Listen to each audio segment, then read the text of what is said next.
The traveling extravaganza, known as the Witchlight Carnival, visits your world once every 8 years. You have a dim memory of sneaking into the carnival as a child without paying for a ticket.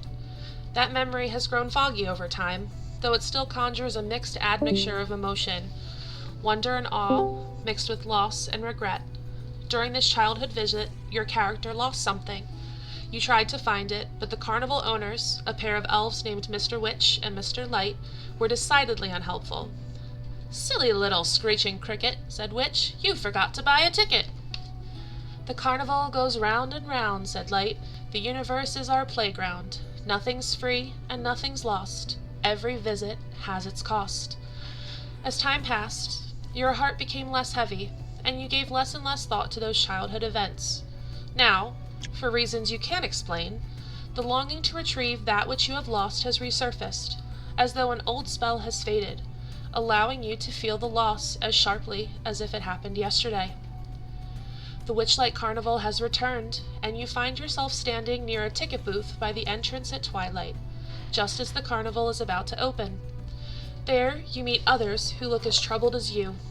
Without knowing how or why, you sense that each of them has lost something as well. Perhaps fate has brought you together. So I'm going to go just down the line in the order that you're in. So Chris, would you like to describe your character? As soon as I swallow the cheese I'm chewing, yes. That's fair. Do that first. No choking first game. That's a second game thing? Yes. Yeah. Second game. Second game on. Before the first game. The next game is fine. You have to introduce your character. That way, if you choke, then we can plan out a death. You know. Okay. Yeah, that makes sense. So you see a blue-skinned, most likely shirtless, rather tall sea elf.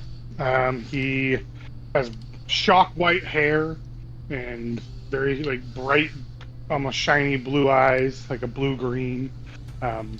He has a tattoo of a turtle on his left shoulder, and he is probably not wearing much. Mostly just like a pair of pants at most. No shoes. Has a little coin purse and a weapon tied to his back, but outside that, he's just sort of chilling. About 6'4", fairly muscular. He's a big boy. Okay. All right. DJ. There is art of him as well. Yes. DJ, you're up.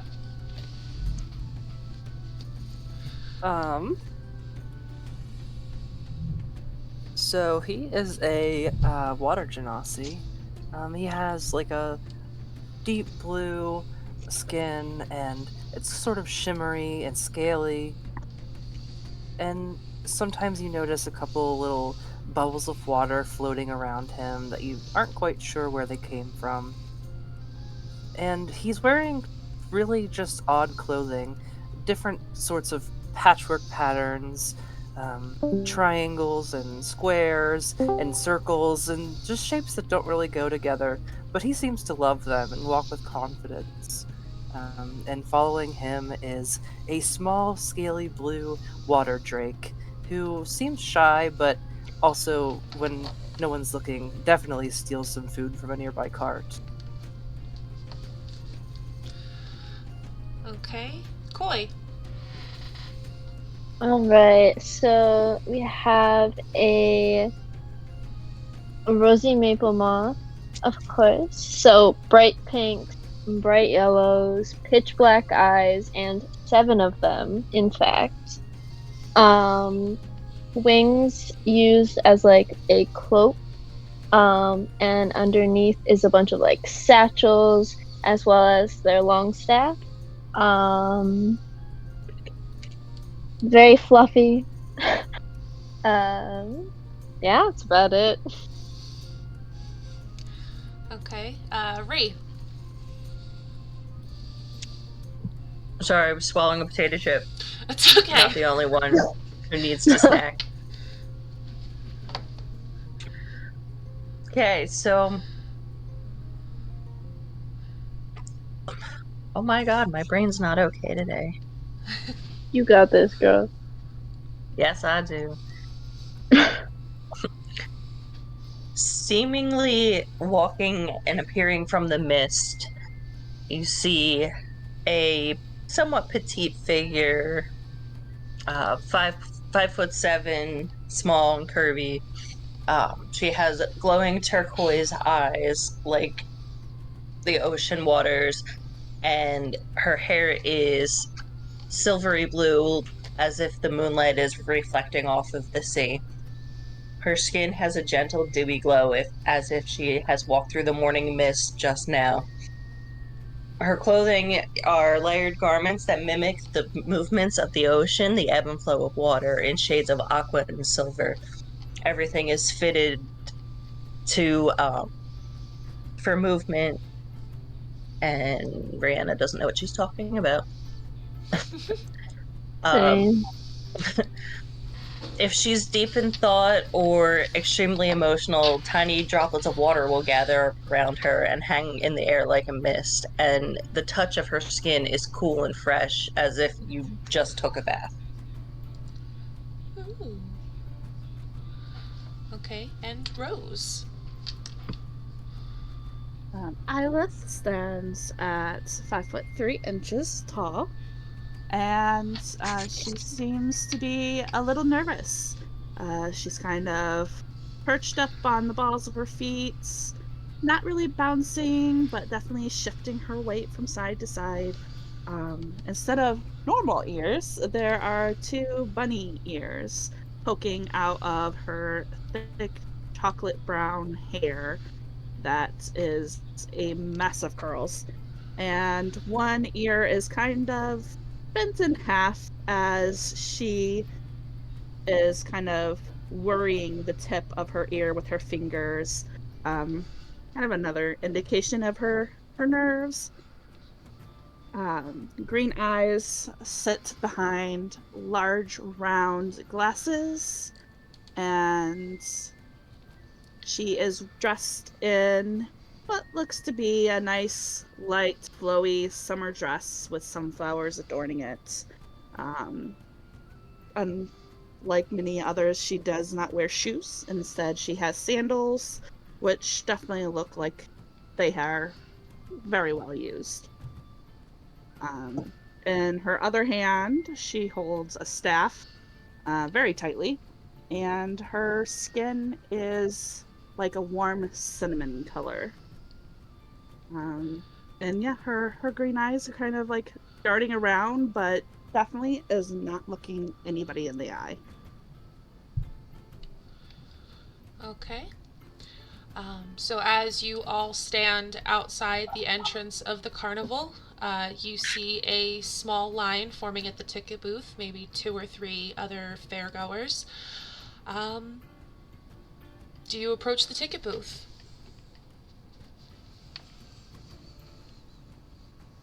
Uh, Eventually, yes, but first thing Turtle is going to do is approach the small Drake that he sees. And he's like, "Oh my gosh, who's a good boy?" Oh, well, that's Nar. He's quite friendly, but be careful. There's a bit of a bite. Oh, I've been bit by bigger things than that. You ever see how big a shark's mouth is? And at that point, he actually like looks up and sees you, and he's like, "Do you know that you're wet?" Oh, I'm quite aware of my wetness. Yes, I feel like there's a couple wet people around here. Honestly. I'm not wet. And as he says that, he like slaps his like chest, like feet dry. Yes. Well. Also, DM, do we know each other yet, or are we just No, arriving and meeting? Okay. Nope, total strangers just stand in the same general area. Okay. Well, it's good to meet you. My name's Wallace, and you? I'm Turtle. Ah, like the creature. That's pretty neat. The what? Did your parents have some sort of fondness for sea creatures? Um, I mean, I guess the crew did because we caught them. I don't, actually, I mean, there's my adoptive dad, and then like the other pirate, or I mean, sorry, the other ship crewmates. Yeah, Are you sure that you know where you come from? I came from the ocean. They pulled me up in a net. Well, it's a bit rude. But I'm glad you're here now. Shall we go to the carnival? I don't know how much tickets are, but we're here, so we might as well. Sure. Should we ask the other wet people to come? Wallace kind of looks around nervously, and yeah, I don't know. I haven't talked to them yet, but they do look wet, which is reassuring. He just straight up turns to, I think it's Arya, and is like, "Hey, we're starting a wet people club and going to the carnival. You want to come?" Arya blinks a little bit, kind of looks side to side, and kind of gestures at herself like, "Who, me?" Well, yeah, you're the other wet person. There's you and him, and I like wet things. Oh. Wallace kind of summons a little orb of water in his hand, and he notices maybe some bubbles coming out of you, and you know, some camaraderie is happening. Arya smiles and definitely feels a bit warming up to Wallace and doesn't really speak, but she smiles and nods. I don't know anyone. You said, sorry, I didn't mean to interrupt you. It's cool. Go ahead. DM, you said that we kind of get a feeling from the other people that they're also here because they lost something. Like there's like a unnatural pull. Yes, you all feel like maybe Okay. you're there for the same reason. In that case, Turtle does look to the other two, and he's like, "Hey, short people, want to join us? You're not wet, but I guess you can come." It's so strange how we all arrived exactly at the same time. Did we? Yeah, I walked through the clearing and I saw all of us step in at the same moment. It was quite shocking, really. Almost. I was just at the bar, so. story.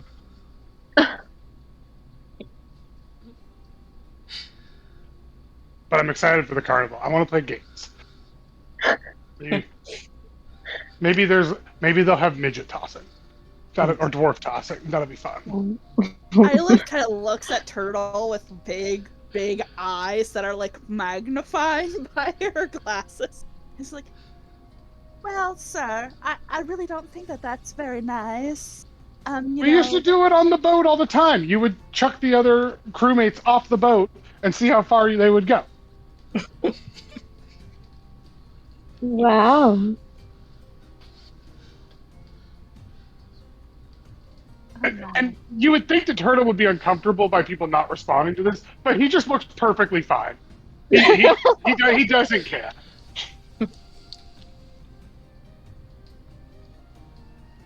So we go carnival now, and we play games. You're all my friends now, so that's the deal. We're friends now. Is that how this works? That's Well, not how it works in the usually, village. usually I punch the guy and then buy him an ale, and then we're friends. But we're not in the bar, so I guess I have to fast forward the process. Her eyes are very, very wide again. Please don't punch me. Yeah, I'll pass on the punching. I bet you could punch real good.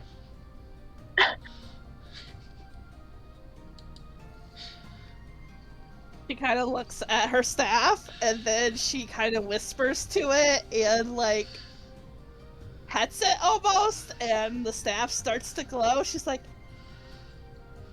"Okay." Yes, she has cast Shillelagh on her quarterstaff. Just in case. Okay, so valid. With Turtle's passive perception of, not that great, he's on Oh, she was not trying to hide it. that doesn't. He is on a. Oblivious.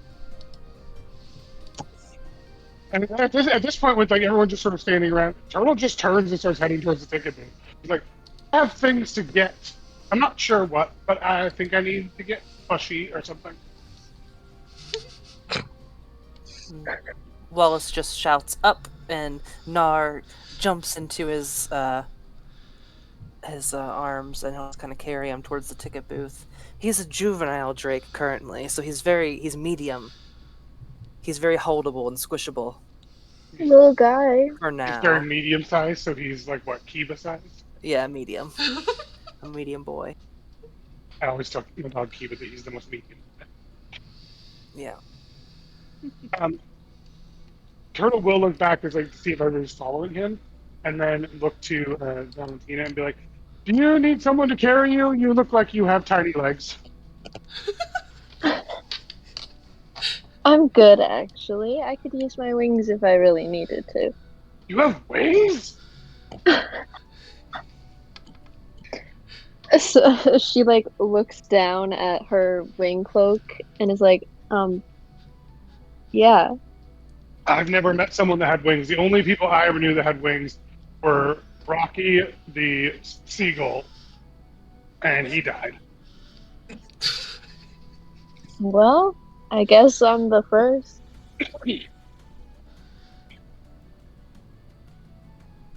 Did someone give you the wings? No, I made them myself. You made them? Made them. You're like super talented. I don't think you're quite following, buddy. That's okay. So that one's my partner for all the smart games because they're super smart and can make it. So.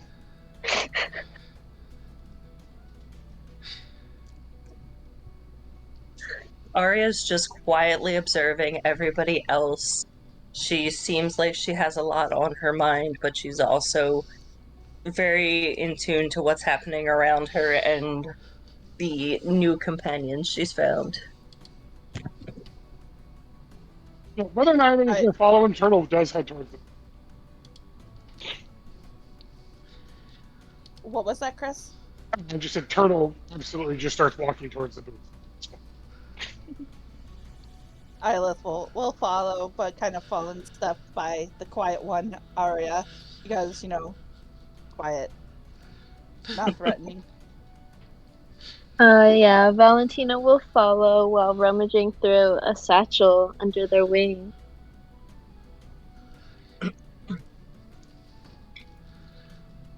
Okay, so you all approach the ticket booth. Yes. Okay. A silvery statue of a dancing fairy is mounted on the roof of this ticket booth and surrounded by fluttering butterflies. The booth is decorated with an animated depiction of the night sky, with shooting stars arcing across it. An elderly goblin perches behind the ticket counter, peering at you quizzically through a spyglass. He lowers the spyglass and calls out to you. "Greetings, fair goers. Oh, it's you. We've been expecting you." Yeah. Yes, we've been expecting Wait, you. do you mean me, or did you mean me, or the girl who makes wings? All of you. We've been expecting all of you, of course. Well, now, I don't see how that's possible. How could you expect all of us? Oh, now that's a fair secret, my dear, but we've been expecting you. And he reaches into a box to his side and pulls out a ticket and hands it to each of you. Each ticket is good for 8 punches. Each game or ride usually requires a punch. The Big Top Extravaganza doesn't require anything. And when you run out of punches, you have to come back and buy another ticket. Always got to have your ticket. And then he reaches into another bigger box and pulls out a set of fairy wings for each of you, and he hands them to you. Keep your fairy wings on you. You can wear them or you can carry them, but don't lose them. And so you each get a set of fairy wings, and they can be whatever color you wish them. A turtle immediately turns to Valentina. Did you make these too? Maybe I did. Shut up.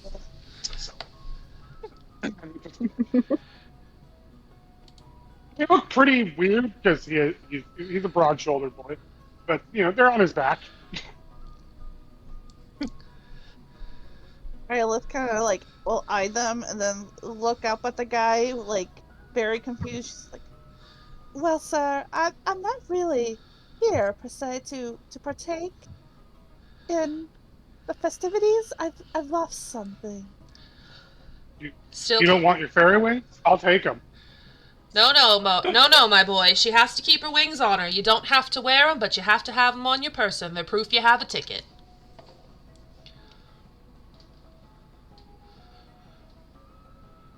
But where do I go then? For if I lost something here? Oh, well, you would go to lost property, of course, but you can't get in without your ticket and your wings. She'll sigh and be like, "Alrighty then," and she'll shrug them on. Once again, Ari is just quietly observing and then puts the wings on her back as well. Turtle is not going in yet, but he is staring down at like the straps that hold the wings on or whatever, and like doing that thing where he moves like one peck and then the other to see how the wings jiggle. And he's just like staring at his own chest as he does this. Good. Are the wings like large Um, to like fit on your back, or are they smaller? they're like smaller, like almost costume wings. Like you would see in like a little kid's Halloween costume, like about that size. Yeah, that's how I imagine. So like they're not like Turtle can wear them, but they're not fitting great and they're kind of small. They look abnormally small on Turtle's back. So after he gets done staring at himself for a second, he's like, so we gonna like go play game? We should. We should go like now. And Mhm. you can see that Wallace is kind of confused as to why they've been invited and they don't have to pay to get in. But he kind of looks around nervously back at the clearing and wants to get into the carnival as soon as possible. So he's just gonna go on in the gate. As they start to leave the ticket booth, Turtle will turn back and be like, do they serve drinks here? Yes, they do. They would be over in the feasting orchard, just yonder there, and he points towards the back of the carnival. Who's yonder? Oh, dear. my dear boy, just you'll find it. Have a good time. And he turns to Okay. address other guests who are waiting in line. As they walk in, Valentina's still trying to figure out where to put the wings.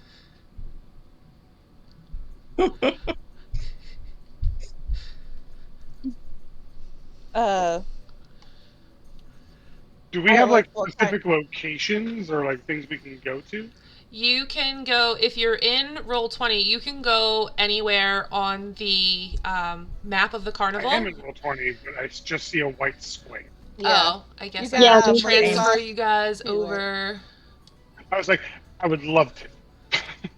There Now- we go. There you go. Now you see the map. Ooh, look Sorry, at guys, her. my first time. No, it's fine. It's like, So see. it's a white void. You go nowhere. Yeah, the entire carnival is open to you. The big top event happens halfway through the evening, 4 hours in, but everything else is free reign for the entire 8-hour duration. So if you want to play games, there's the feasting orchard where you wanted to drink. Well, Isla's seeing Valentina like trying to figure out the wings. She's gonna kind of go up and be like, "Well, hi. If you don't want to wear your wings, as you have wings, and she'll kind of pull out a little pouch. She's like, I do have this magic pouch. It can hold a lot of things. If you wanted to put them there. Oh wait, but that might not work.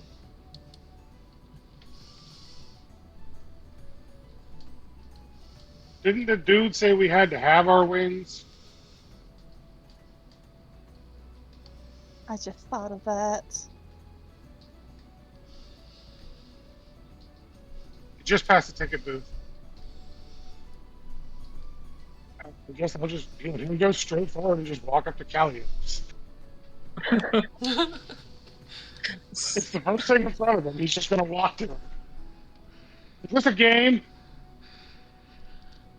A I merry. cannot control my icon. Oh, F1. hold on. I controlled mine. I Get thought- good, No scrub. special, okay? Give me 1 second. More I talented than you. thought I gave you access. Yeah, can be edited and controlled by Rose. Okay, delete it off and I'll pull it back out. Okay. Just made me re-log in. Okay. There you go. Can everyone else move their What? tokens? No. No. No. No. Alright, hold on. I'll delete them and then you guys can pull them out.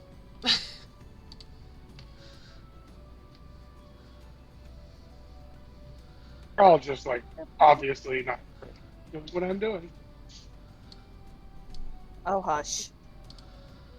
The computer that I'm using smells like it's about to explode. Well, It that's not smells good. like it's about to explode. And that's a Yeah. concern. That's cute. Yeah, it's not great. Might I recommend not explode? Piece of advice. I would prefer that. Are you guys able to pull your tokens out of your journal? How? How? Yeah. If you go to the newspaper icon and you click on your name, hold and drag, you should be able to drag out the token. Huh? Oh, well, mine doesn't have a picture. That's so exciting. Oh, because I had a you must different. have assigned the. Hold on. I made one separately for you.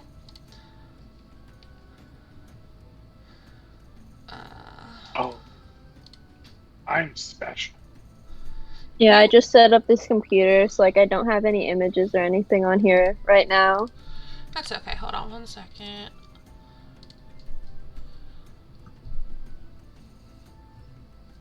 No, that's not you either.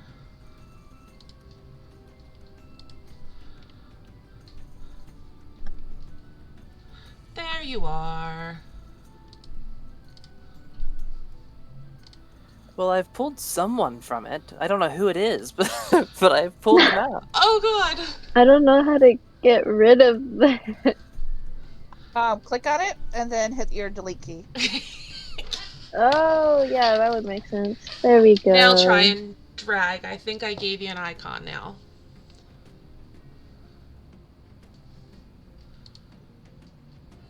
Um,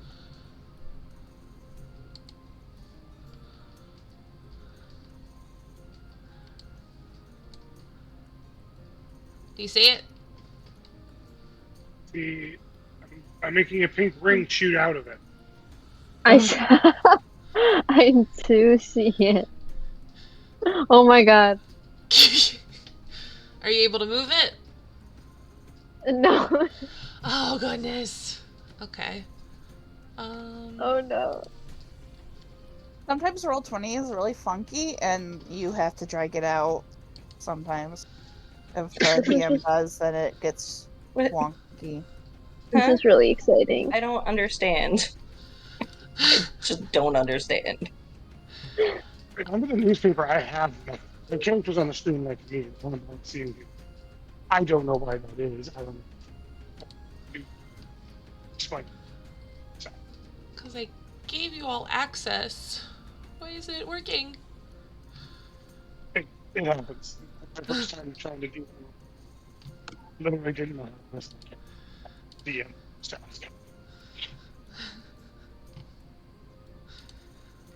Chris, you're cutting out real bad. Yeah. I can't hear your beautiful voice. I don't know that I would go that far, but yeah. Why are you drawing? What? What I don't know. are you drawing? I don't know. A circle, apparently. With a line right on top of Chris or Turtle. How do I, how I ran away. do I get rid of it?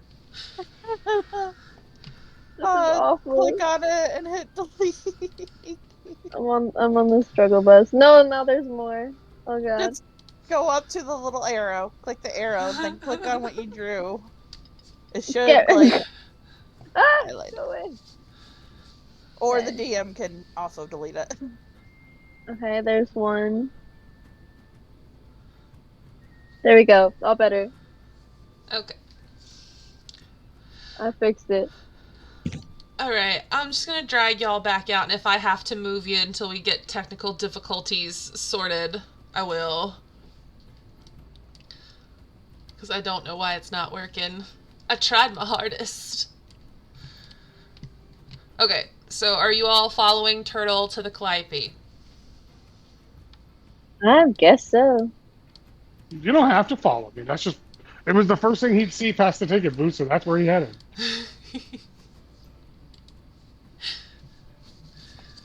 Okay. He's a simple man. He saw a shiny, he went for the shiny. That's so real. I think that Wallissa would go to the Bubble Pop Teapot. Okay. She would see it towering over all the other buildings and be like, what is that? Maybe it's calling to him. Okay, so you divert and you go towards the Bubble Pop Teapot. I'll put you yonder. Where's everyone else going? Are you going somewhere else? Are you following Turtle? Are you following Wallace? Valentina will follow Turtle. Mainly just out of like pure intrigue. That's fair. Ilith is gonna follow Wallace because that's what the dice said. Alrighty. And Arya sits and kind of looks in both directions for a moment before following Wallace and Ilith. Okay. The wet people. Alright. So we'll start with the Calliope. A merry tune spills forth from an instrument on the back of a brightly painted wagon. A monkey, wearing a cloak covered with buttons, turns a handle at the wagon's rear, sending music into the air from rows of golden whistles. As you watch, a goblin dressed as a ladybug toddles up to you, rattling a tin cup. Spare a button if you please, I'll sew it next to all of these. I offer nothing in its place besides the smile upon my face. And she grins at you. Oh, Valentina immediately whips out a button. Turtle looks down in his pants and goes, I don't have any, but. Rummaging through like her satchels, she pulls out a whole handful and just like sticks her hands out. The goblin squeals with joy. Thank you so much, darling. We love buttons around here. I also love buttons, so please take them. And she holds the cup up and gestures towards the monkey at the back of the wagon and says, You see this, Ernest? We've got all the buttons in the world tonight. Turtle's just staring at the music box and the monkey, and then looks over to the goblin and says, What's your name? I'm Turtle. Who did he ask for their name? Calliope or Calliope or however her name said. The goblin dressed as a ladybug? Yes. Yeah. My name's Marigold. And she gives a small curtsy. Oh, Well, hello, Marigold. This is my new friend. I don't remember their name, but they made their own wings. Marigold it's looks not a the brightest bulb. tad puzzled, but just gives a all right sort of nod. Is this a game? Do I win stuff? No game, just a jaunty tune in exchange for buttons. Well, I don't have buttons. Bye. Oh, And he doesn't pick a direction. He just wanders. oh, good.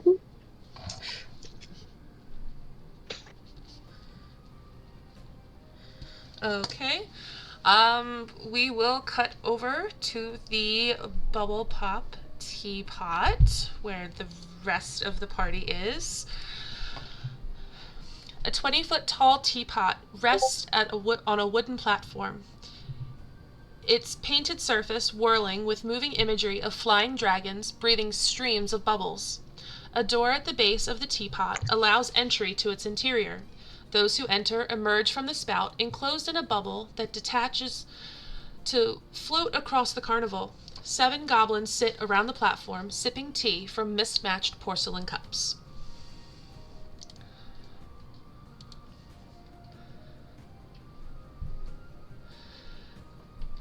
Well, geez, I haven't had a drink in quite a while, so I guess I'm gonna go and maybe ask for one.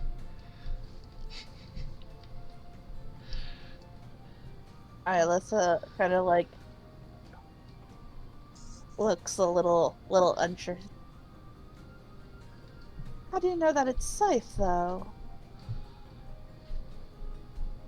I mean, I don't see how a bit of tea would be unsafe, right? It's a carnival. I thought. That's what it's here for, is to drink. I hope.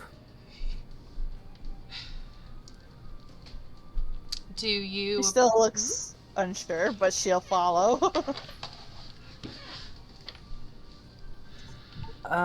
Does it look like this is a place where you're allowed to like go ask for a drink? Does it like give that vibe, I guess? So it gives the vibe of a ride. If you enter from the base of the teapot, you pop out the spout in a bubble, and you're able to float around the carnival. But there's no where to really get anything to drink. It's just sort of the goblins hanging out around having tea casually. Oh, okay. Okay, Alyth is all for the bubble ride, so she'll gladly kind of like give a little hop skip over to do the ride. Okay, so sitting at the head of the group of goblins is a goblin wearing bright yellow butterfly wings, a waistcoat, a pair of trousers, and around his belt is a string of teaspoons. He gestures to a sign on his table that reads, "The words that you intend to say, try saying it a different way." Ooh, you should try saying it backward.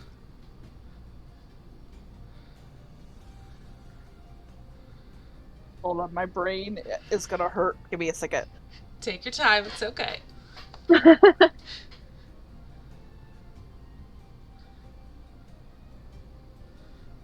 Okay.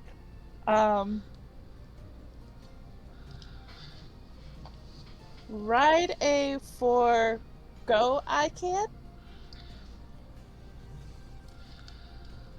He sort of looks at you quizzically, but then gives you a grin and goes, That's an interesting way to say that." She'll make a little face towards Mom.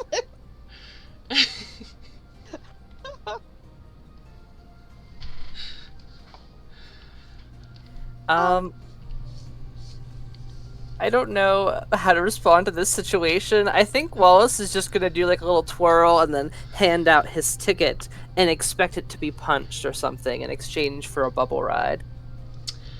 The goblin understands, and he punches your ticket and gestures for you to enter the teapot. Okay, Alyth so sticks her tongue out at Wallace as it goes by. Arya is standing watching everyone and just keeps looking at the bubbles, looking like she's extremely concerned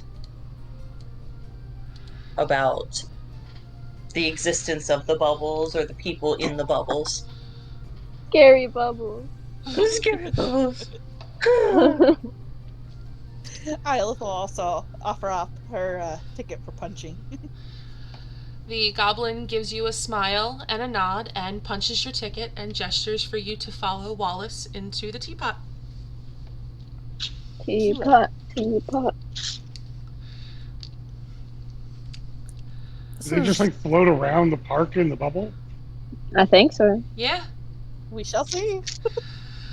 Okay. So Arya walks up to the goblins and while still twirling her hair and looking very nervous, she shyly asks, How do the bubbles know where to go? they don't. That's entirely up to you. Oh, magic bubbles. But the bubble spirits, they don't mind. I'm not sure what you mean by bubble spirits, but sure.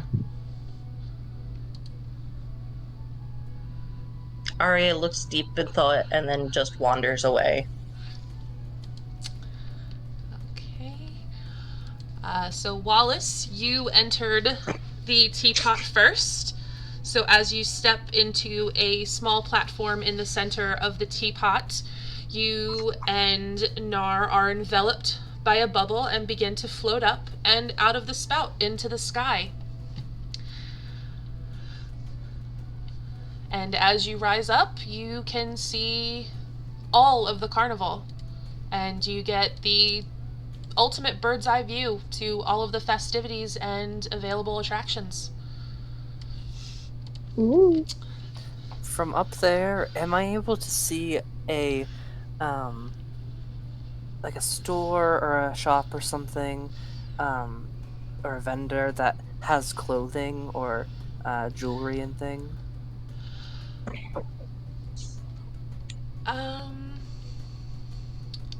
No, you wouldn't. You wouldn't see anything like that. It's games and rides.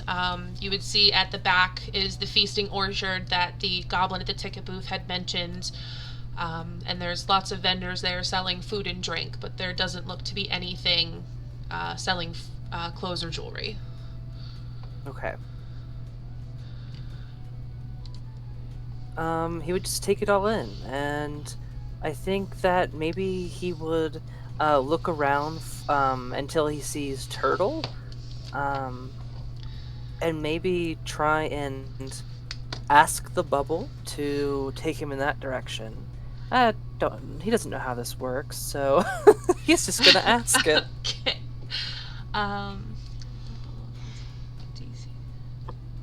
Okay, so I need you to make an acrobatics check for me.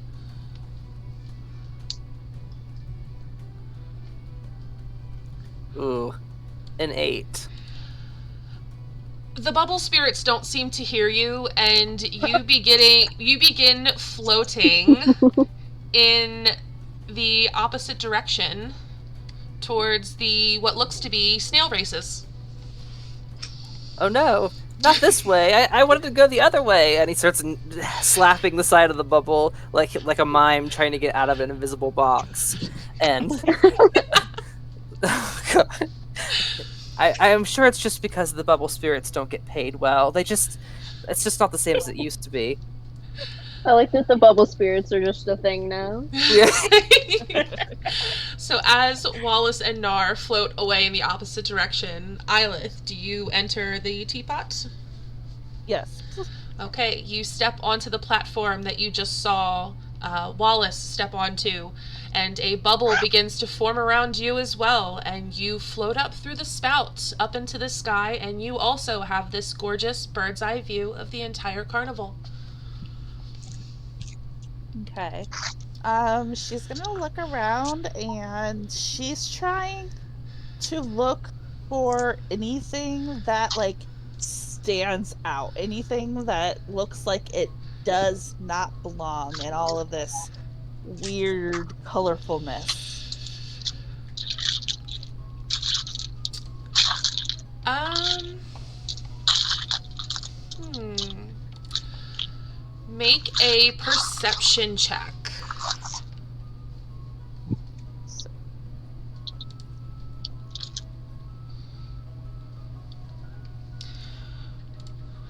All right, that is a 10. Okay. So you would see over by I'm trying to find it on the map. You would see up to the up by the feasting orchards. There is a dragonfly ride, and it's large dragonflies, and there are guests that are flying around in a figure eight. But what catches your eye is that one of the dragonflies seems to have gone rogue, and there is a dwarven man that is thrown from its back and lands with a bit of a crash on the ground. Oh no. Oh, And she's that's gonna like. that's all you Oh, see go with a ahead. 10. Okay. She's gonna like make a very shocked noise, and she is going to try and like,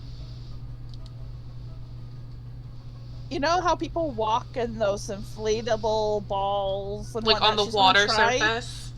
Yeah, she's gonna try and do that while like being like, oh, I gotta go over here, and like try to like. She doesn't know how these work, so she's trying to actually do it while also talking to it to do it, to go in that direction. Make an acrobatics check. Because this is going to be amazing. No, that's not going to be amazing. That's a 6. You feel that you can't quite get a handle on it, and you begin to float off in the direction of the Silver Song Lake to the opposite side.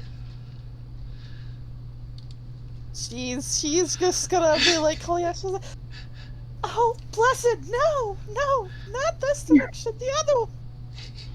And just like her version of cursing, which is not cursing. That's fair. So we'll put her drifting off about there over the big top. It's been a little bit. Wallace, try and make another acrobatics check to see if you can finally get a handle on your bubble. Absolutely not. I rolled a 7. Oh, yep. You just the bubble spirits want you to go to the snail race, and you just keep floating over, and you just see these giant snails that are sort of just looks like the snail version of grazing off to the side of a racetrack surrounded by stadiums. I mean, honestly, I think he's just gonna accept it now. He's cool with it. There's some cool snails there. So he'll just wait for the bubble to casually take him down in that direction and see what happens. Did you take Nar with you in the bubble? Yeah. Yeah. The bubble would have fit him and Nar. It doesn't take very long after what feels like just about a minute, the bubble pops. And you and Nar gently float down to the ground outside the stadium for the snail races.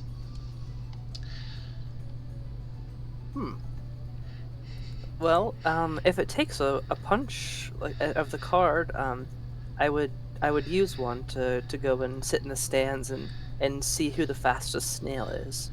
Oh. It's fate now, you have to. Okay. So we'll... Yep. The bubble spirits wanted me here, and I guess that's just where I am now. Okay. Mark a second punch on your ticket. However you're documenting that. Ilith, go ahead and try and make another acrobatics check to see if you can get control of your bubble.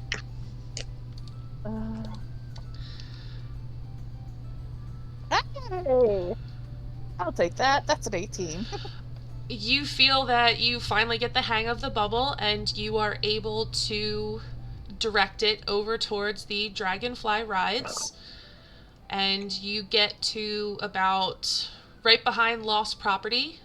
before your bubble pops and you slowly descend to the ground.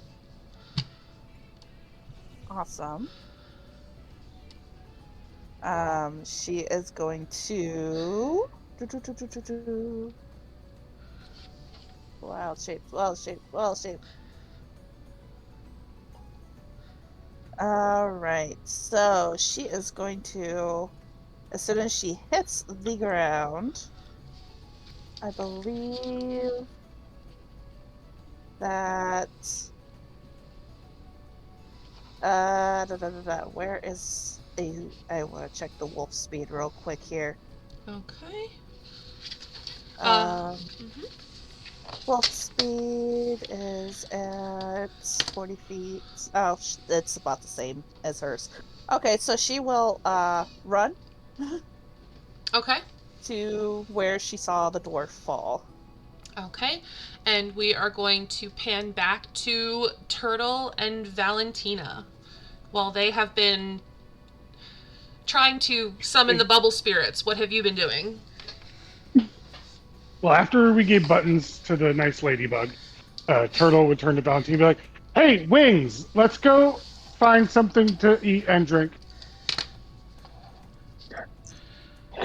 Valentina just kind of adjusts her satchels, shrugs, and just follows behind him. And Turtle's going to attempt to find food. Okay. Are you just going to try and find it yourself? Are you going to look for somebody to ask for directions? I mean, if he saw somebody with food, he would ask them where they got it. You would see a Otherwise, yes, he would just wander. you would see people walking around with mugs and different treats and just taking in the fare and talking and laughing. So there's definitely someone you could just randomly select and ask them where they got their food. All right. He'll just walk up to the closest person and be like, "Where did you get that?" So as he approaches a gnome woman, she is mid-bite of a cupcake, and she just sort of quietly, mouthful, points in the direction of the feasting orchard. It's behind the carousel, she mutters as like crumbs fall out of her mouth. Is it good? She nods with a big smile and continues to eat. Come on, we're gonna go get cupcakes.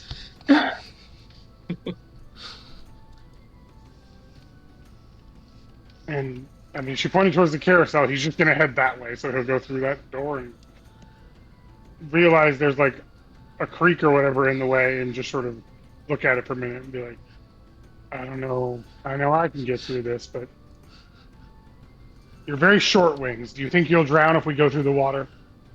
Well, I could fly across. We'll get across. And he is going to attempt to pick Valentina up and jump across the creek. Oh God.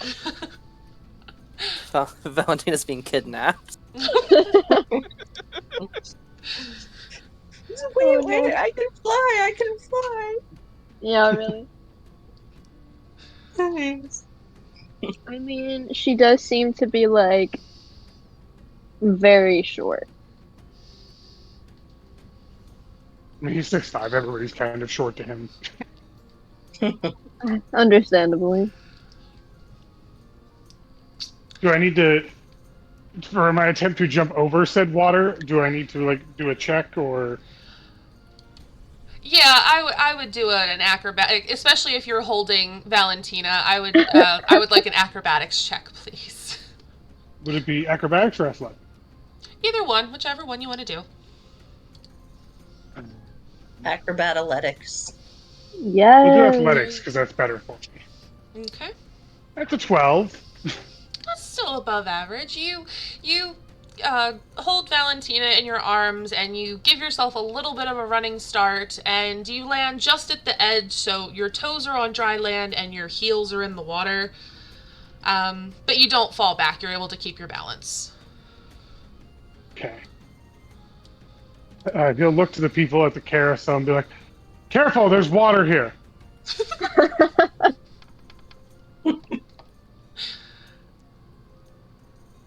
and then look around and be like, a gnome lady told me there was food behind the carousel, but this is the carousel and I don't see food. A pixie. And he's talking to whoever is in front of him, be that Valentina or a worker or whoever's there. Anybody and everybody. You would see a pixie fly by, and she would just sort of stop and look at you. Oh, honey, behind the carousel. Walk around the carousel. There's a nice little arch. It's got a knife and a fork in it, and there's all the food's back there. You're so close. Okay, question. Mm-hmm. If a carousel is round, how do you define what the front is? I mean, honestly, it's a good question. The pixie just sort of shrugs and goes, wherever the platform to get on is? I don't know, it's not my ride. And she sort of just flits away.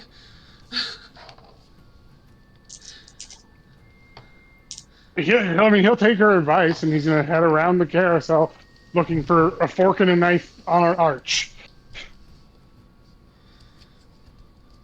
And I assume he'll see the food area. Yes. Once you get to the side of the carousel, it becomes very evident. The smells overtake you, and you hear chattering and music and all these other wonderful things. Smells the food. He's just going to, like, book it over there. And yeah, hold on. Let me roll something real quick just for my own.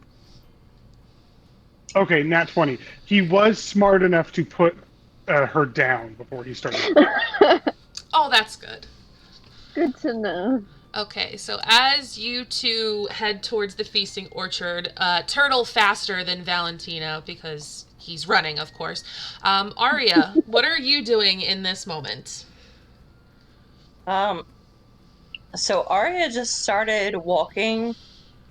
She kind of just followed the path that she was near and ended up heading toward the lake and the gondola swans. Okay. So she's just there staring at the water, very concentrating extremely hard, almost like drawing sweat to her brow, just gazing into the waters like she's trying to find something that's not there. So as you stare into the water, you would hear a voice coming from the center of the lake, and on a rock there is a large clamshell, and in the clamshell there is a mermaid, and she's absolutely beautiful. And she's sitting there, and she's brushing her hair and waving at people riding the gondola swans and singing a song to herself and just enjoying the festivities.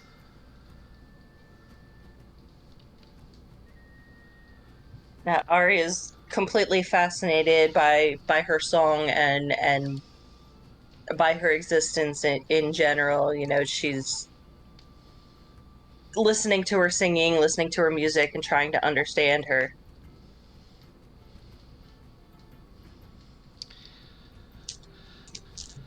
Okay. And you wouldn't be the only one who was standing there admiring her. Beside the clamshell is actually a large fishbowl that sort of sits there filled with water.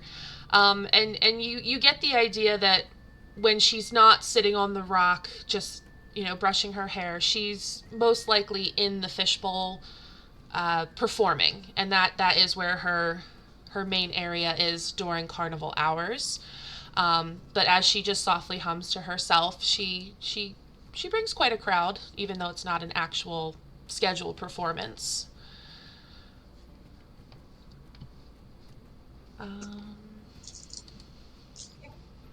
So, I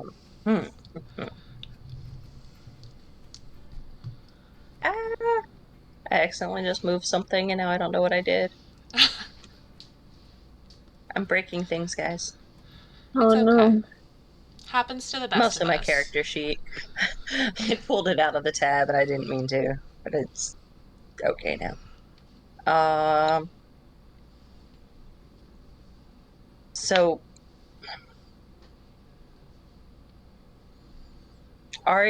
she looks for a way that she can move closer to the mermaid. And she wants to see if she can talk to her. Make a perception check for me.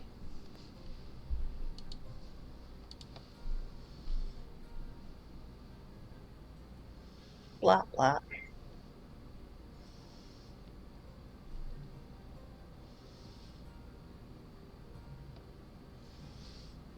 $21. Okay, yeah, with the 21, you would see that the path of the gondola swans, they pass very close to where the mermaid is lounging. So you put two and two together, and if you were to ride the gondola swans, you could get pretty close to her. Okay, so Arya heads to the entrance for the gondola swans. Okay.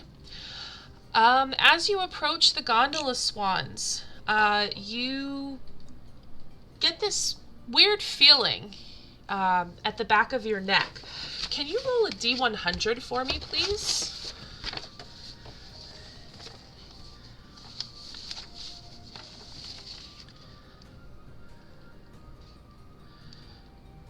Maybe.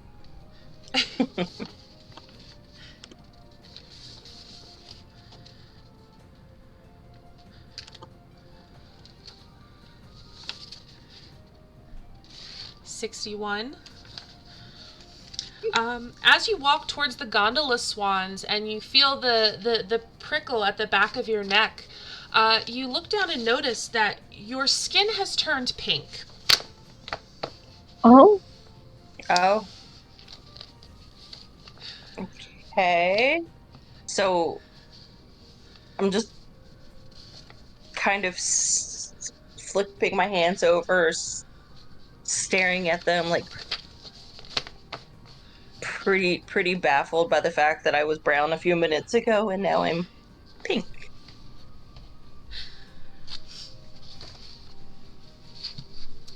So I turn around, I start looking for whoever it was that I sensed. You turn around and there is no one behind you.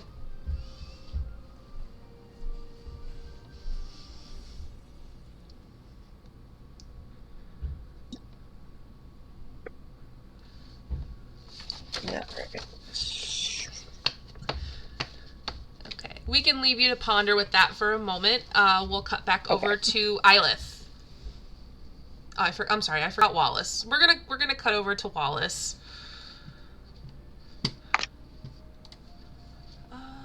Wallace is just in the stands, cheering for the snails, going around in a circle. Okay. The grandstands The best thing he's ever seen.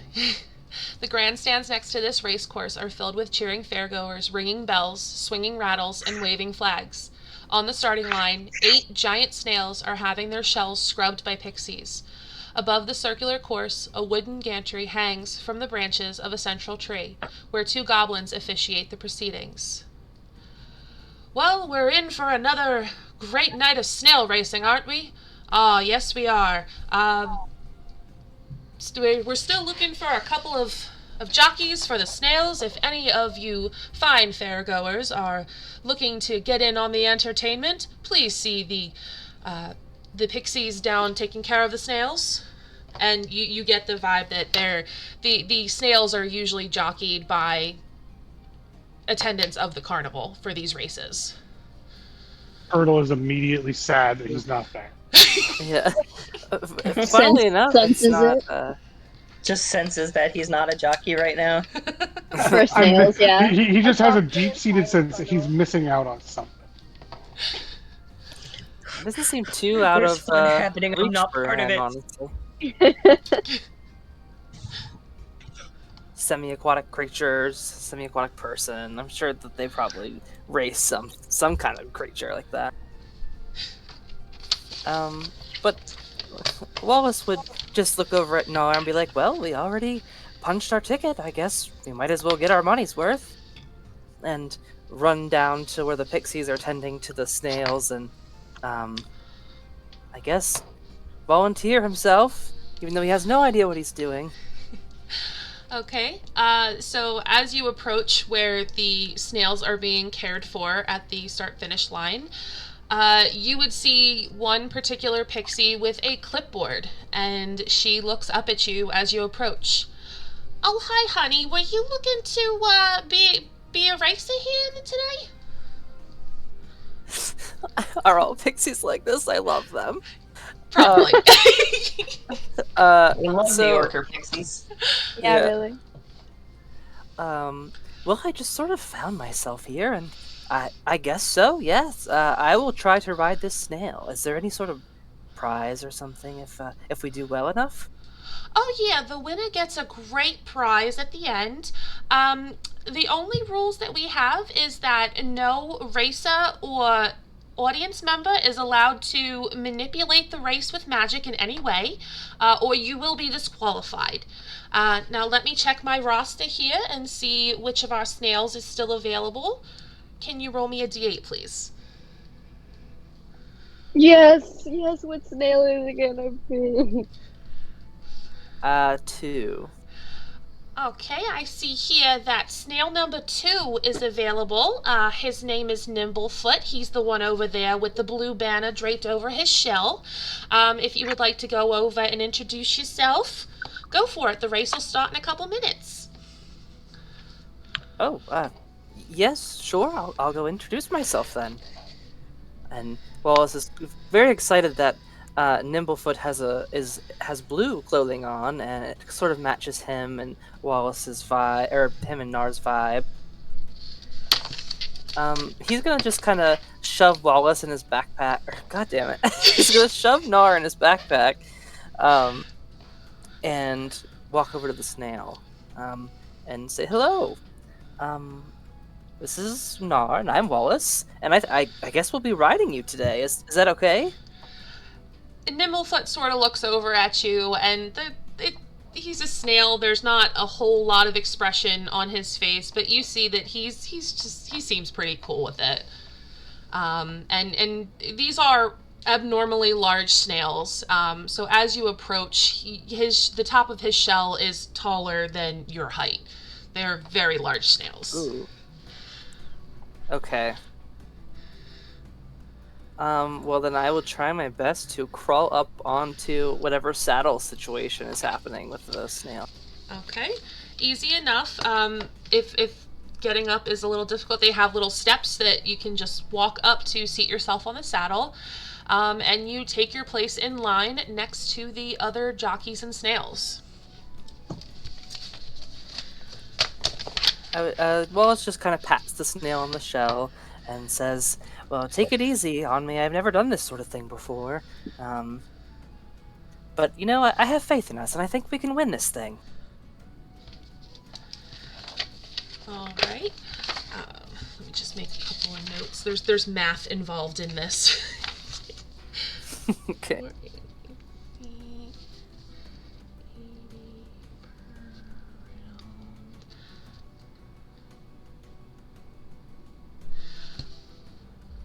Okay. As you seat yourself on top of Nimblefoot, snail number 2, and everyone seems to be ready, you hear the goblins that are at the center of the track getting ready to announce, and the one of them who is his skin is a darker green. He says, "Ladies and gentlemen, we have our jockeys. It is time to start the race." And a roar of cheers comes through the crowd, and it literally rumbles the ground on the racetrack. There are a lot of people here, and they are very excited for this race. The other goblin raises what looks like the Fey version of an air horn above his head and says, "Racers, on your mark, get set, and you're off. I need you to make me an animal handling check, please." Okay. I was built for this. At 22. Very good. So at the sound of the horn, you slap the reins a little bit on Nimblefoot, and he shoots off like lightning. Like, it shouldn't physically be possible for a snail to move this quickly. And you shoot forward 100 feet. They're gonna suspect that I've done some sort of magic or something. And you hear the announcer above your head, "Whoa, folks, we have a clear lead at the very beginning. It's snail number 2 with some blue guy." And you see that you are definitely in the lead by at least 20 feet. One of the other snails with a yellow banner hasn't even left the starting line yet. There's one with a pink banner, and they're moving, but it's definitely closer to a snail's pace. You feel pretty confident that you could take this as if all goes well. Roll another animal handling check. Come on, Wallace, win the race already. I got a 23 this time. Again, Jeez. you and Nimblefoot are one and the same. You are so in sync. You could share one brain. You shoot forward another 100 feet. And if you were to look over your shoulder, again, clear, just so obvious that you were made for this. And it would take probably a lot for somebody to catch up to you. The yellow bannered snail is still sitting at the finish line, almost looks like he fell asleep. The halfling man sitting on his back looks very upset. Yeah, sorry guys about that whole fate brought us together thing. Yeah, I'm just gonna go be a snail rider now. You're just gonna be a snail jockey for the rest of your life. Yeah. Professional. Mm-hmm. All right. Make another animal handling check for me.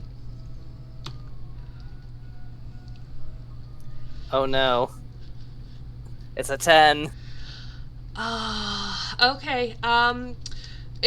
That clear lead at the very beginning, it almost feels like you and Nimblefoot fall out of sync. You're still moving pretty quickly, but not quite as quickly as you had been, as you only move forward 70 feet. It's alright, big guy. We'll get it. You just used all of your energy at once, and that's okay. You hear the announcers over your head go, "Oh, folks, still in the lead, but losing some of their momentum. Yellow snail number, oh, I don't know the numbers. The one in the yellow, they're taking a nap. They're not even a contender in this race." And then you hear gasps as the snail with the red banner seems to almost drift and spin around and spin out and is no longer moving the right direction anymore. There's like smoke and fire. There is. It's a total snail burnout. No. But the one with the orange banner almost looks like they're catching up to you.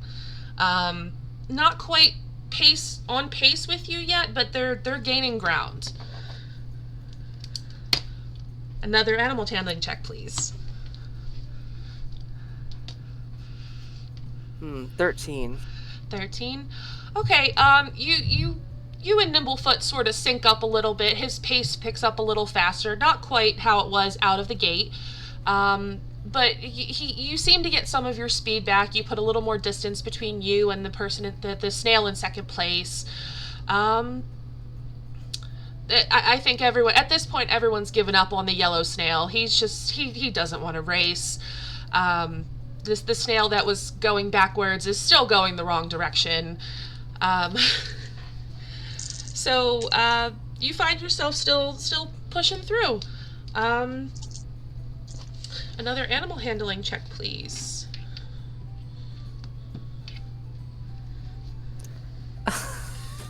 Oh no! I rolled a nat 1. Oh. You almost sense that Nimblefoot gets the snail version of a Charlie horse as he slows down dramatically. He's still moving, but you're losing ground. And you hear the announcer over your head go, "Oh no, Nimblefoot seems to have gotten a cramp. This could really dampen his chances of winning this one tonight, folks." The pink snail number, as you can see, is number 1, still going the wrong way. Yellow, they're just working on getting the yellow bannered snail off the track at this point. He's completely useless. He hasn't moved. His jockey is very upset. But Could I try something? absolutely. I would like to, as stealthily as possible, as I'm like kind of holding the reins or like holding the side of Nimblefoot's shell, I want to cast Create Water in hopes that maybe the water will sort of hydrate him and kind of make him be a bit more slick on the track or something. But, you know, in a non-obvious way. It's something that might be confused as its own slime or natural kind of secretion. Okay, make a sleight of hand check for me.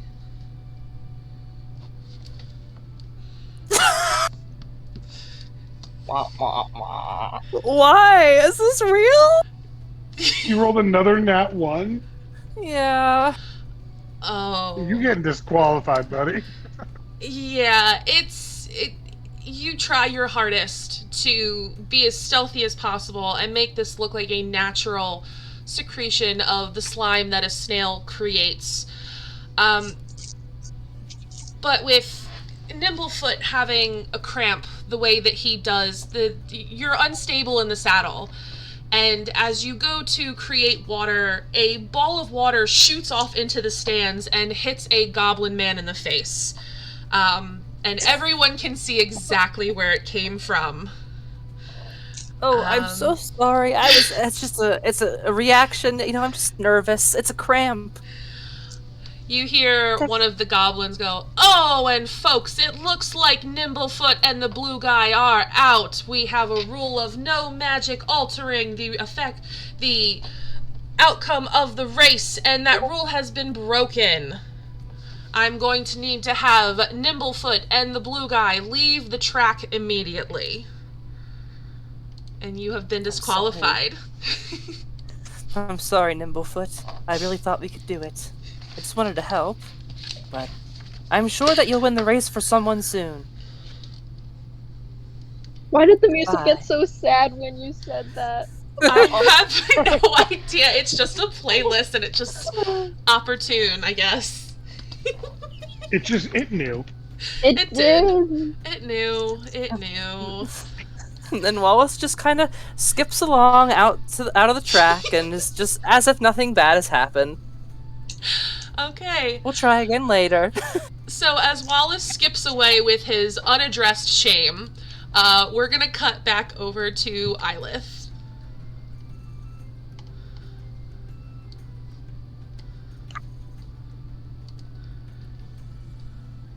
Sorry, I had to calm my laughter from that a little bit. Nope, it's okay. Laughter's not allowed. Okay. So as she gets close to the dragonfly rides, she's gonna look for that dwarf. Is he still like on the ground? He would still be on the ground. He's not prone on his back anymore, but he is sitting up.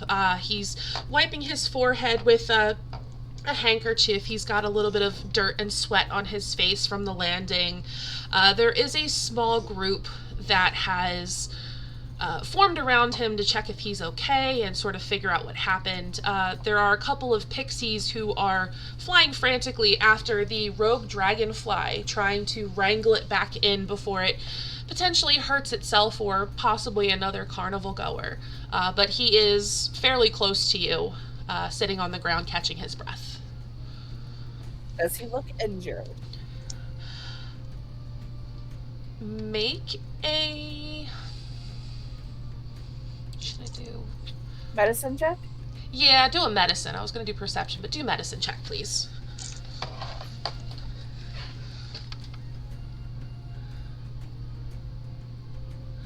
It's a nat 20. He looks, like he's got some scrapes and bruises, but other than that, from a little tumble, he doesn't look to be seriously injured.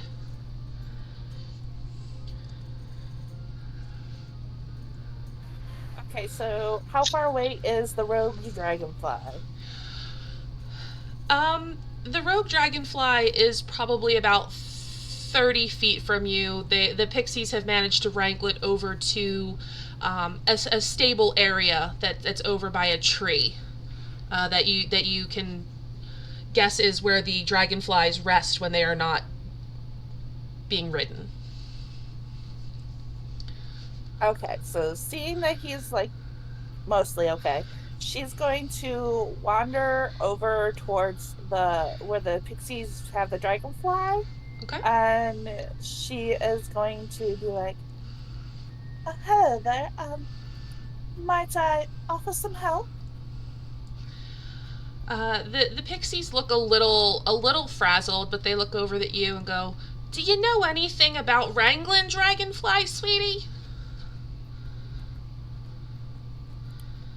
Not exactly, but I have a way with animals. I can give it a try.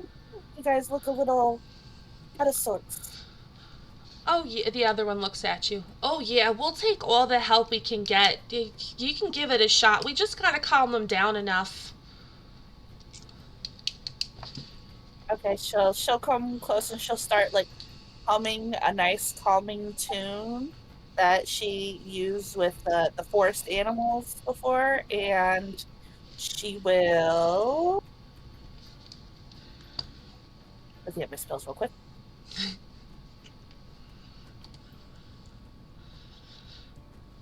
She will cast speak.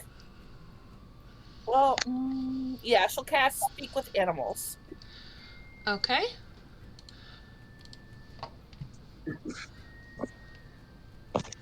And she'll do that at first level. Okay. And once she does, she will, um, in the same kind of calming, lilting type rhythm as the humming she was doing, she will say, "It's all right, my friends. We mean you no harm." The dragonfly pauses for a moment, but it seems very jittery. You know how dragonflies, their flight is kind of sporadic anyway. But this one seems genuinely shaken, and it looks at you and goes, "Do you know where the loud noise came from?" I do not. I was not nearby. What did it sound like? It was a loud bang. I was just flying, and then it startled me. I thought it was thunder. Which direction did it come from?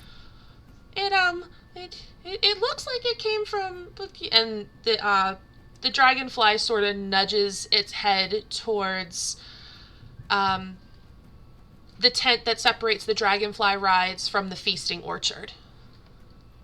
Came from over there, I think. I'm not sure. Okay. She's going to listen intently. Does she hear anything coming from that direction? Make a perception check.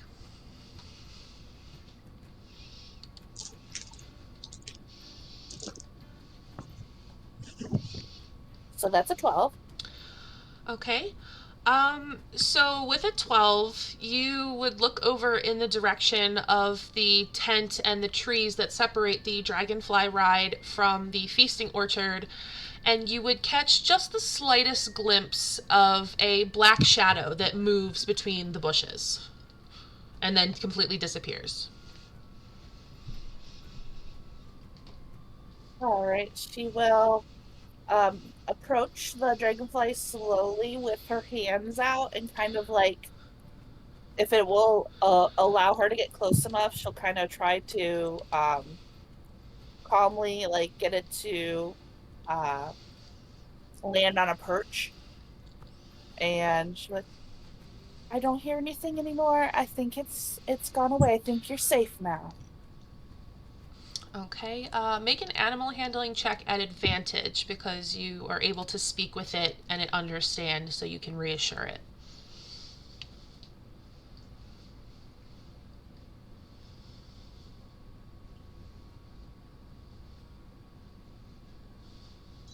All right, so that's a 23. Okay, yeah, with a 23, you are very easily able to reassure the dragonfly and make it feel very safe. And it almost gives a sigh of relief as it lands on its perch and allows the two pixies that were wrangling it to sort of take off the saddle and give it some food and let it relax. And you get the idea that this dragonfly is probably done with the rides for at least a little while till it's calmed down. Okay. She'll continue to pet it as it's sitting there, and she'll talk calmly to the pixies and be like, "A loud noise startled it. It came from that tent over there." And she'll kind of um use her head to kind of point in that direction. The pixies sort of look at each other and it's almost like a knowing, concerned look, and then they look back at you, and the one pixie leans down and goes, "Yeah, that's pretty on par for the way things have been lately." And the other one chimes in, "Yeah, there's been a lot of really weird stuff happening." Like what? I I mean all sorts of things. I mean, there's what happened over at, oh, I don't even know if I should say. I Oh, come on, tell her, the other one urges. Um and they sort of make sure that nobody else that works at the carnival is looking around or is around. Well, there is what happened to Candlefoot and Palasha. What was that? I promise. I'm not a gossip. I'm just very concerned. The other pixie sort of scoots a little closer and lowers their voice. Well, Candlefoot's the mime that works over at the Hall of Illusions, and you see, he's in love with Palasha the mermaid. She's the beautiful one over there on the lake, and he was getting ready to confess his love to her, and all of a sudden, oh, it's so terrible. All of a sudden, he couldn't speak. And all the color drained from his body, and he hasn't been able to talk since.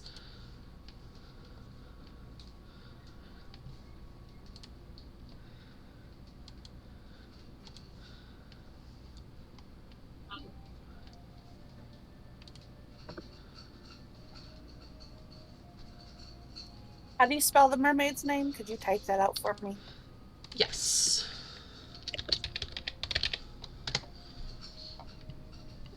Perfect, thank you. Mm-hmm. She'll nod. She'll be like, that's very odd. Is there anything else that's been going on? I saw this strange figure kind of dart into the bushes by that tent over there. The one pixie looks at you, and she looks to be a little older than the other, and she just sort of sighs. Yeah, we think that all the weird disturbances are kind of connected, and there's it. We think it's a Kenku is the one that's causing it all, and we haven't been able to catch her, but she's just really making it difficult for people to have a good time. You sure it's a kenku? Big black bird in a cloak. I don't know what else it could be. That is true. I came with some friends. Well, they're not really friends. They're people I haven't met until now, but they seem like nice people. Um, would you like for us to maybe look into this? Because that seems really concerning. Oh, if you and your friends could look into it, that would be wonderful. The whole carnival revolves around the mood being light and happy. Uh, and if the mood drops down to absolutely horrible, the carnival shuts down for the night. And we love the carnival. We don't want to see it shut down. Catching the troublemaker would be such a help to the owners. Okay, I'll go talk to them, and we'll see what we can do. If you think of anything else, please find me. Oh, of course, sweetie. Best of luck. It's a huge help. Really, it is. And they turn back and just continue petting and taking care of the dragonfly. So since you're at the Dragonfly ride, you're relatively close. At some point, you do hear Turtle just scream "food" as he goes running. Okay, good to know. And with As that, she turns go ahead. Go ahead. I was just gonna say, as she turns to leave, she'll make sure they know her name is Isla, and then she'll start to follow the large bellowing of food.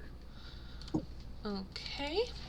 And with that, give me 1 second. The music stopped.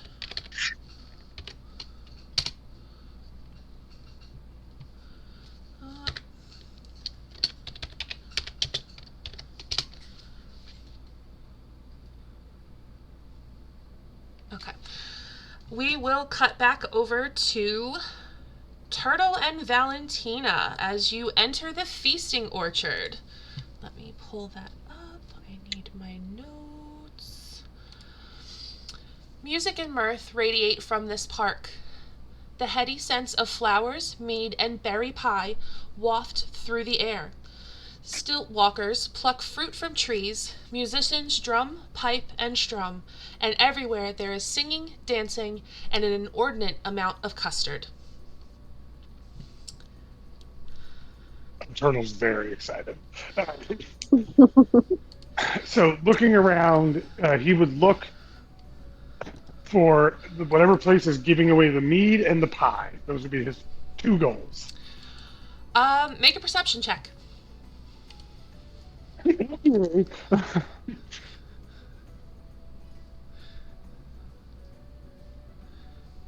Perception. Mm-hmm. Oh, okay, a 19. Okay.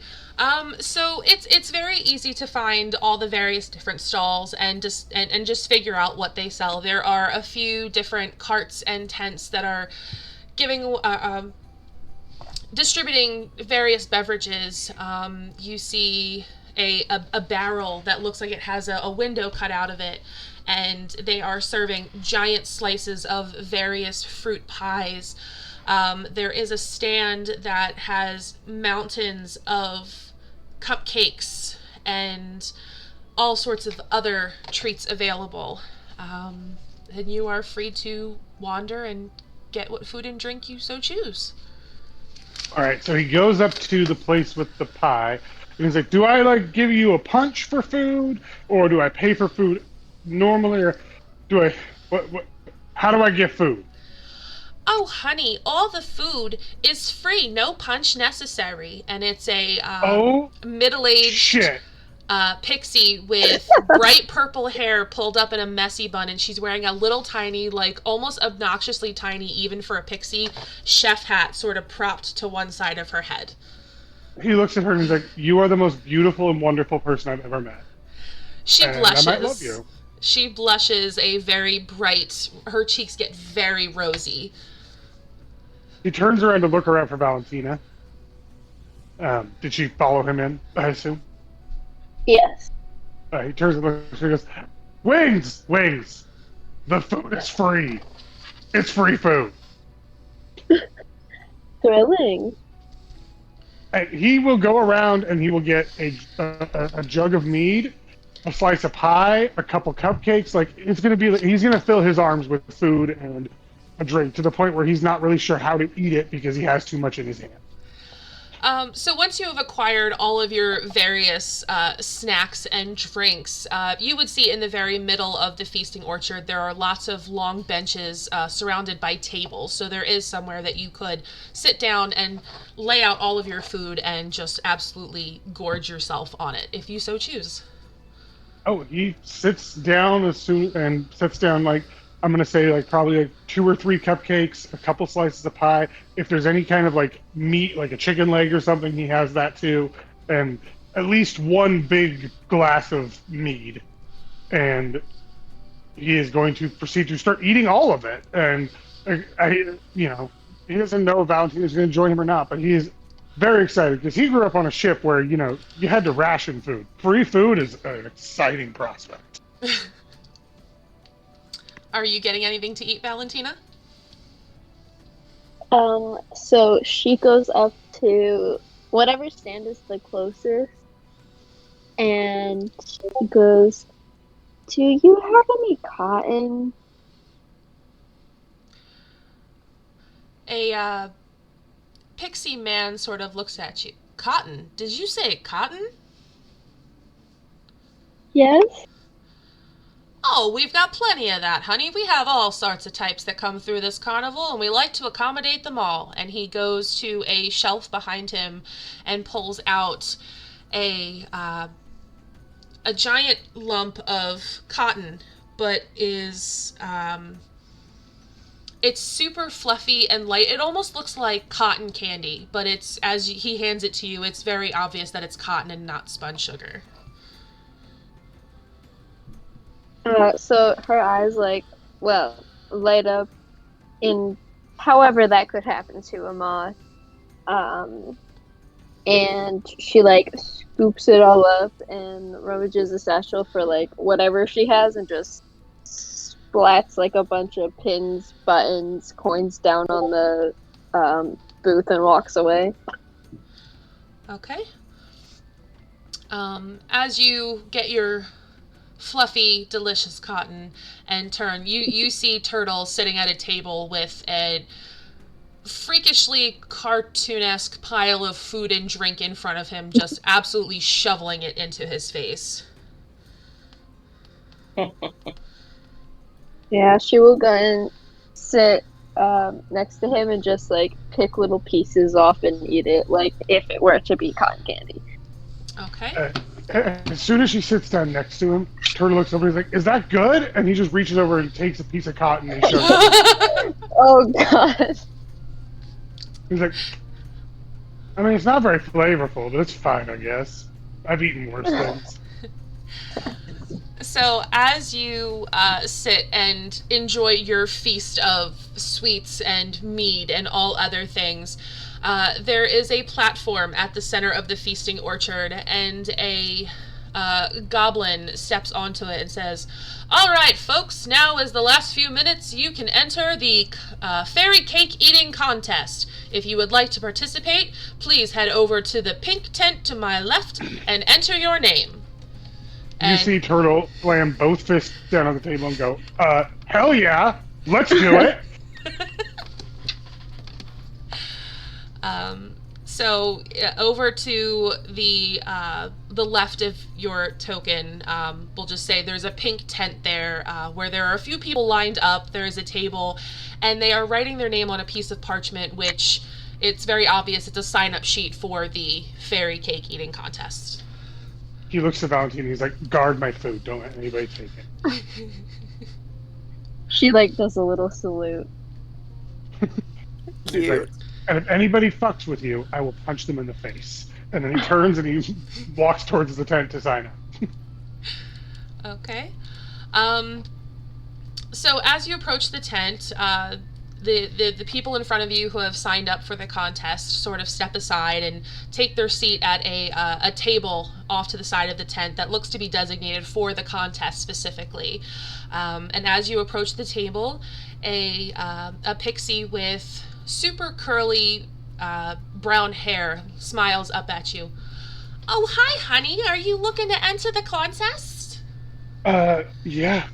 I'm not looking to enter. I'm looking to win.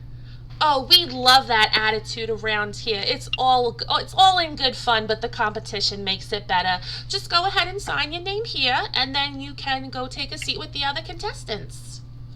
Out of character, I kind of hope he barks. Anyway, yeah, he absolutely signs up and removes a punch from his card, I'm assuming. Yes. Okay. So. Punch removed. Okay. So you take your seat next to the other contestants, and a lot of them are, gnomes, halflings, dwarves. A lot of them, it's quite obvious that you have more room to spare for eating cupcakes.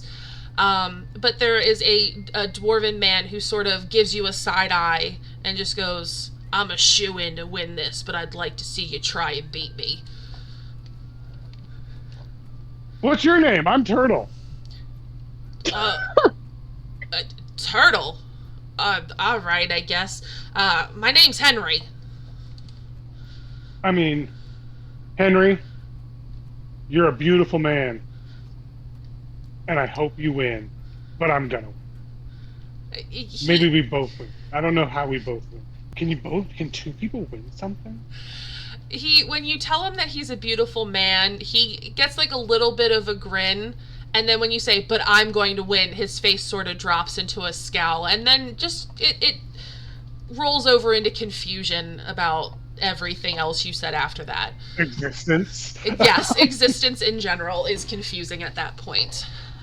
So it doesn't take long before the goblin steps back up to the platform and says, "All right, folks, it's time for the contest." And there's cheers from throughout the feasting orchard as everyone gathers around to watch this contest. A line of pixies comes out and sets a platter of cupcakes in front of all of you. And the goblin raises his hands to silence the cheering and says, "All right, folks, the contestants have 60 seconds to eat as many cupcakes as possible. If you pass out or throw up, you lose." And he says, "On your mark, get set, eat." So the way that this works is you can eat in every round, which is... So you can swallow one cupcake like every 3 seconds. So for each round, you can eat 3 cupcakes plus whatever your constitution modifier is. My con modifier is +4. So you can safely eat 7 cupcakes per round. Okay. If you try to eat more than that, you have to make a constitution saving throw. If you pass your save, you eat the cupcake successfully. If you fail, you take what is called custard damage. Oh no. Custard damage is subtracted from your HP like normal, and if you hit 0, you pass out and are covered in custard. Is that anything like blueberry damage? Yes, it's very similar to blueberry damage, just more custardy. So I can safely eat 7 in a round. Yes. So for the first round, I'll just go for the 7. But if I'm starting to lose at that point, he might try to go for more. Okay. So as you start off the competition, there are cheers from all over, people cheering for different contestants, and you are able to eat your first 7 cupcakes successfully. Most of the contestants don't seem to be able to stomach as many as you, but Henry the dwarf seems to be keeping pace with you very well. So second round, another check for me, please. Constitution check or saving throw? Yes, or... Constitution. No. You're going to eat more than the 7? Yeah. Well, if the other guy's keeping pace with him, he's got to try and get ahead. Yeah. Okay, then yes, make a Constitution saving throw for me. That's a 21. Okay, then you eat the extra cupcake. How many extra cupcakes are you eating this round? Are you doing just one extra? Are you Fuck doing... it. Let's just try and go for 10. He's gonna eat 3 extra. Okay, so I need 2 more Constitution saving throws. Nat 20 for a 26 on the second one. Okay. Another nat 20 on the third one. Oh my Okay, God. so you are just devouring these cupcakes, and you sort of, out of the side of your eye, you look at Henry, and he almost looks like he's panicking. So he's trying to keep pace with you still, but he takes that 10th cupcake from the to keep pace with you, and he almost pauses for a second, and so he takes 7 points of custard damage. Oh no. Henry. Very quick. By this time, there are 2 gnomes that have tapped out because it just the stack of cupcakes that they were given was larger than their body. It would have to be an act of supernatural greatness for them to be able to finish this plate. Next round, how many cupcakes are you eating? Well, I mean, considering he just did so well, he's going to be extremely overconfident. So he's going to go for a full 10 again. Okay, 3 Constitution saving throws, please. First one is a 22. Okay. Second one is only a 14. Okay, that still passes. Third one is a 19 for a total of 25. Okay, yeah, you shovel down another 10 On is his cupcakes main stat, so effortlessly, absolutely effortlessly. Seeing you excel at this the way that you are, it Henry looks very discouraged, and it almost gives him like an oomph, and he is able to keep pace with you and also eat 10 cupcakes this round. One of the halflings is very quickly, they just sort of fall over off the bench, and they are unconscious, and they are pulled away by some of the pixies who are in what looks like candy striper uniforms, and they are pulled off to the side, and they are given something to help wake them back up. okay. Next round, how many cupcakes? I mean, he's got 2 rounds in at 10. He's going for a third. All right, 3 more checks, please, or saving throws. That's a 12. Okay, that passes. Ooh, that's an 8. That one fails. Okay. The last one is a 9. That one also fails. So you take a total Fails 2 of them. of 8 points of custard damage this round. I mean, he is 37 cupcakes in at this point. Yeah, the damage was going to come at some point. Henry sees you struggling a little bit and sort of chuckles to himself as he continues to shovel cupcakes almost as quickly as you. But he gets a little too overconfident, and again, the last one on the round seems to catch him up a little bit, and he takes 3 points of custard damage. Turtle sort of wipes his mouth off and he's like, "Listen, Henry, you're an amazing champion of eating, but I have a giant belly." And he just sort of raises.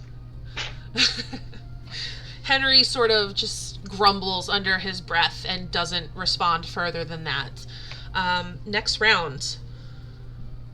I mean, he's not going to stop. We'll go for 10 again. Okay, 3 more Constitution saving throws, please. That's a 10. Just passes. That's another nat 20 for a 26. All right, that one goes down, no problem whatsoever. And that is another nat 20 for a 26. I rolled 4 nat 20s for eating cupcakes. I think he's going to explode. I mean, depending on how the rest of the rounds go, He might. So you again, this what you've said to Henry is, it's almost like a pep talk for yourself, and you just power through another 10 cupcakes. Henry's getting a bit of a sweaty brow, and he looks to, it's the cupcake sweats. We'll call it the cupcake sweats. He's able to get down 6 cupcakes, and the 7th and 8th one that he tries to put down, he almost starts to look a little green, and he takes another 8 points of custard damage. All right. Turtle waves towards the mountain. He's like, wings, are you seeing? I'm doing good. She's like full on like cheering and clapping from the tables.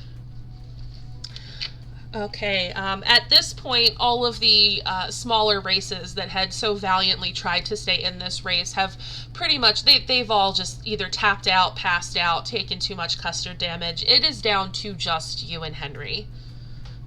Okay. So, next round. We'll go big again. All right. That's a 14. Okay. A 12. Okay. And a 24. Yep, another 10 successfully. That's 57 cupcakes. This is a problem. He's going to have to roll the rest of the session because he's not going to be able to walk. Henry is giving it his all, but the amount of cupcakes is just, there's too much sugar, there's too much sweetness, there's too much custard, which he never thought in his life he would have to admit. And as he goes to take a bite from the 5th cupcake of the round, he pauses, and it just falls from his hand and thuds on the table as he falls back. And Henry is done. And only Yay! Turtle remains.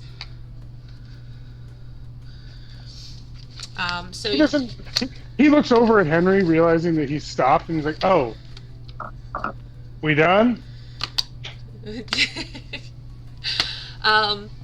Henry sort of crawls away from the table to where the Candy Striper Pixies are attending to the other contestants, and he just sort of, he's almost embarrassed, so he doesn't look back. He just waves over his shoulder, and the goblin jumps back up on the platform and goes, "Well, folks, this is one of the fastest contests we've ever had, but we have a winner, and his name is Turtle." And Turtle Aramis. yeah, sure. And the crowd in the feasting orchard goes wild.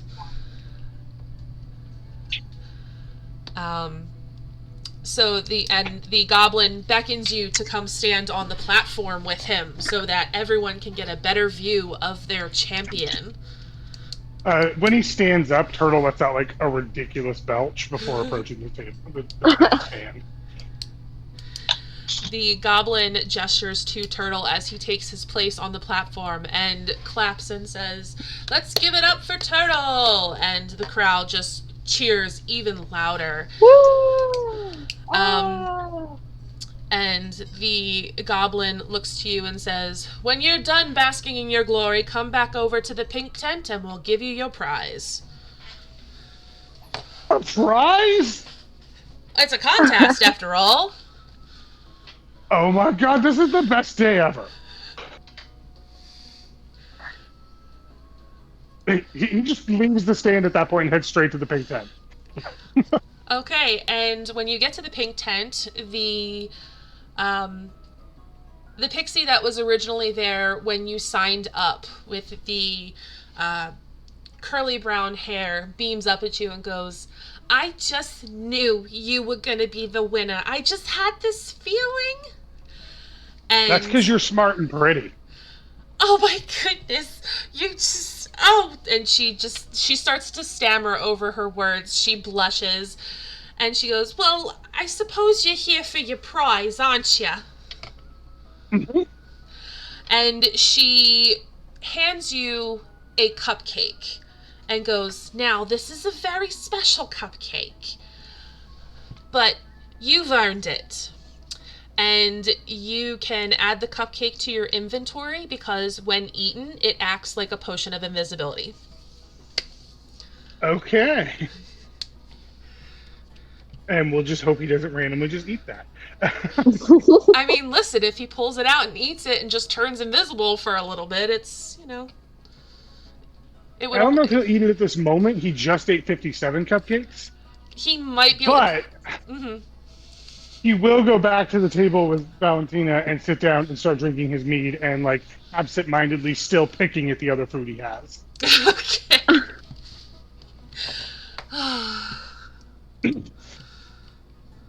Which I'm assuming, since she was headed over here, is it Isla?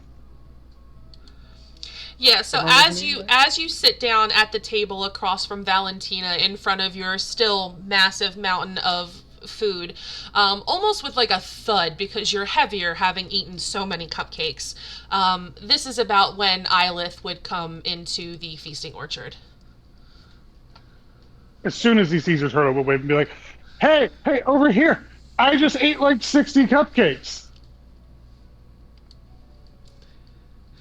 And as you declare that, we will pan back over to Wallace and Nar.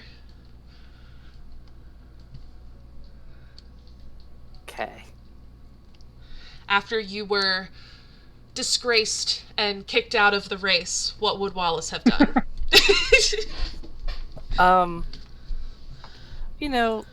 Water off a duck's back. It was just a game, and, while he's a bit disappointed that, he wasn't able to, win with Nimblefoot, mostly he's just sad for Nimblefoot. He wanted him to do well. He would go over toward, oh geez, I don't know. I guess the Hall of Illusions is right next to the racing. And he would just kind of be thinking to himself about when everyone first arrived and how he felt this strong pull to come into the carnival, and the fact that the person at the ticket booth said that they were expecting us, and he just wonders why. And I don't know, does he still feel that feeling? You would. You wouldn't be able to place where it was coming from, but the feeling that you're supposed to be there and the, trying to decipher why you were expected is definitely still in the forefront of your brain.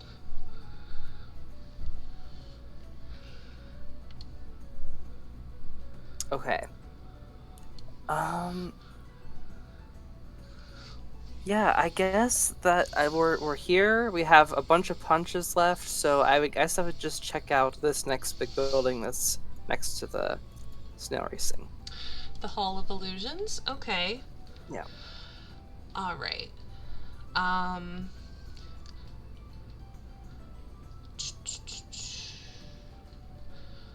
So we'll actually stop there for the night because it's almost 10:30 and the Hall of Illusions can get pretty extensive.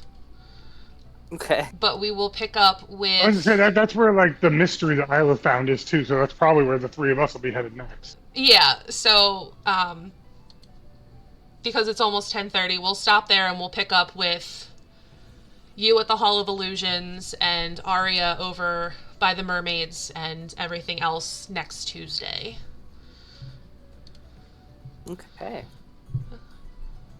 I just want everyone to know that from a player standpoint, mechanically having an invisible barbarian could be great.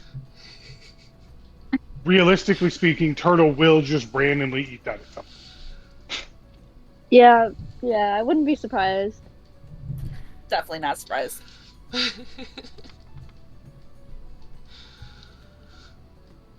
But I'm sure you guys noticed I gave up on the fucking southern accent, so we'll see if I actually try to manifest it next time. That's all alright, good. don't worry. I went for less of an accent and more of a cadence of speech. Yeah, it's hard to maintain something, especially for like a whole campaign. I gave up on my last character's voice too. I just kind of, yeah. Moon's voice came back sometimes. Sometimes, in like important dialogue and stuff, but not. And you maintained Grom's. Yeah, well, his is pretty easy. It just sounds like the Pixies. But It's the boy Pixies. the boy Pixies. I'm sure Grom actually works at this carnival. He'd fit right in. He might. You never know. But yeah, all of that took up about the first hour of the carnival, and there are 7 hours left, and we'll pick up with hour 2 next week. Sounds good to me. So, Cool. Awesome. I had It was fun. nice to play with you guys. yeah. Nice to Also, meet you if guys. Valentina does not like being called Wings, she can tell Turtle to stop and he will. I think she could care less. He may kidnap her again next session. No worries. He's just going to pick her up and be like, "This is my friend." That's so adorable and hilarious. Really? Stephanie, I do have one request. Can Mhm. we get a channel for like notes and stuff? Yeah, absolutely. I can make one. Not a Just because I problem.